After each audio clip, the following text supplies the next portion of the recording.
Hello, welcome back. This is episode 4. More information for you. So we're here in the studio. I'm not alone, of course. I've got Julie and Paul with me. Hi guys, how you doing? Hi.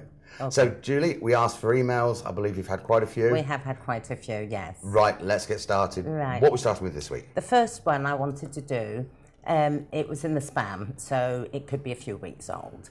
And it's from Keith, and he wants to know, once the town hall have actually taken over the management of Campusole, if people have to set up a community of owners straight away. Right, he's asking if they have to, if it's mandatory. If they have to, Okay. yes. And the answer is no. It is up to the individuals if they want to do it. The town hall do not make them do anything. Okay, that's Yeah. interesting, yeah. And any additional information on that, Paul? Yeah, in the escrituras that everybody signs when they The take up, escrituras, sorry? is the deeds. Oh, right, okay. Part of the writings in there says that the buying party declares to know and accept the community rules governing the urban complex of which the described property is part, Okay, which are reflected in the deed of new works and horizontal division, which is a master deed for each polygonal. Once you sign for that, that means that you're responsible from signing it. There's no when the government. so in plain English, what does that mean? That means that the council have got no obligation, and they couldn't anyway, To work complete on the any, roads. any of the internal roads. Okay, and that's on everybody's deeds? That's in everybody's deeds. Okay, And okay. the master deed is registered for every polygono in the property registry in Matheron.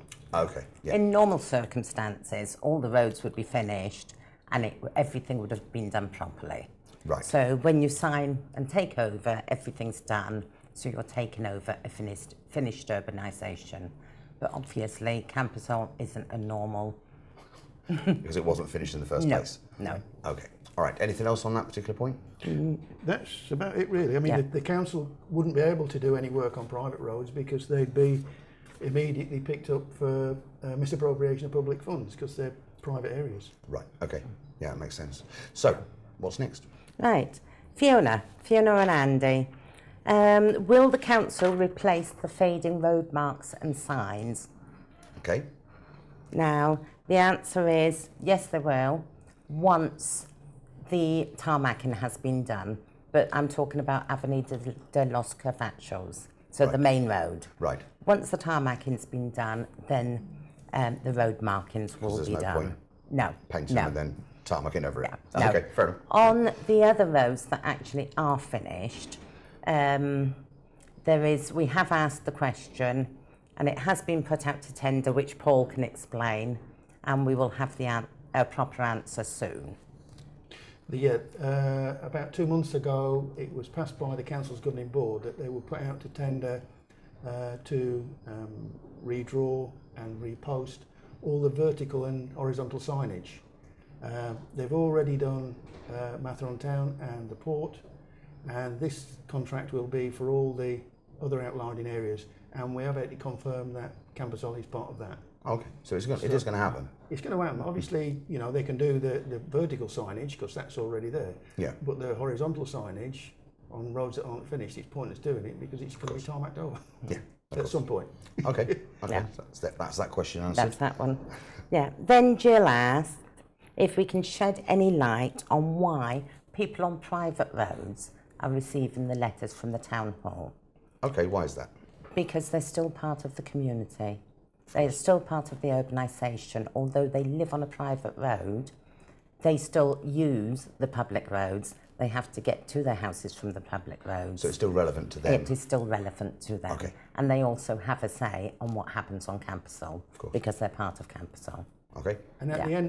the end of the document that they're signing for, it does say that individuals have to be notified, who are interested parties or owners. So if your address is Campusole, you're an interested party, so you've got to be notified. Yeah. Part of the legal process. yep. Right, that clears that up. Yeah, that was simple. Another one from Sarah. She said on episode 2 we mentioned about the letters being received Yeah. and how they'd be returned by people who aren't here. Oh, okay, yeah. Now, there was a bit of a boo-boo because we were under the impression you could actually do it by email. But once Carmen looked into it with the solicitor, it's not viable. Okay. Because there's not a proper paper chain. Right, yeah. So the only way of doing it is you can nominate someone to sign for the letter for you. So the owner would send an email, I blah blah blah with an IE, give permission to the person and their NIE number to sign for my letter. Okay. Yeah. So that much we know at the moment, but hold fire because we need to check to make sure you don't have to take the deeds with you when you go to do it. Rightio. And when are we likely to know that information to be able to tell people? Hoping to get the information within the next week or so. Oh, okay. So for maybe the by next the time episode. the next episode. Yeah. Okay, fair enough. We'll keep you posted on that. And Yeah. it's obviously it's always moving, Yeah. isn't it? Yeah. Yeah. Okay. Yeah. Yeah. Helen? Oh, and the disabled bays, Helen has asked, can the disabled bays be reappointed to better positions and can we Okay. have more? Okay. That is something we've been speaking to the town hall about. Obviously, we've got taxi ranks that we don't need. We have to have one taxi rank on campus Seoul to be able to have when the taxis come, they can only charge a certain amount if we've got a taxi rank, Right. right? So it can be placed in the bottom car park.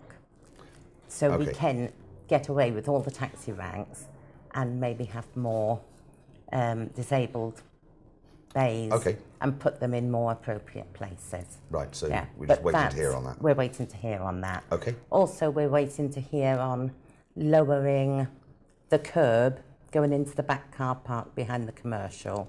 Oh, then the car park's just been levelled. Yeah, yeah. Put some new levelling on there. Yeah. Okay. Yeah. So we're waiting on that one as well. Okay. Yeah. And also, we're going to ask about the bottom car park opposite the petrol station, if the pavements can be dropped around there. They've been done on one side, but not on the other. So So for wheelchairs and mobility scooters Yeah. and things, Yeah. make it yeah, accessible. Yeah. yeah. Okay. Yeah. So this week we've done bits of information, but not full answers. So is that everything for this week? That's everything for think this so, yeah. week. Yeah. Great. Yeah. Okay. Well, thank you very much for all your emails, and hopefully we've managed to answer some. If not, the process of answering some of your questions is underway. So keep watching. Our email is going to be up there, and it has been throughout the programme. So thank you very much, Paul and Julie, Thank you. once again. Welcome. Enlightening. And we'll see you episode, where are we now? This is 4? So episode 5. 5. Okay. See you then. Bye.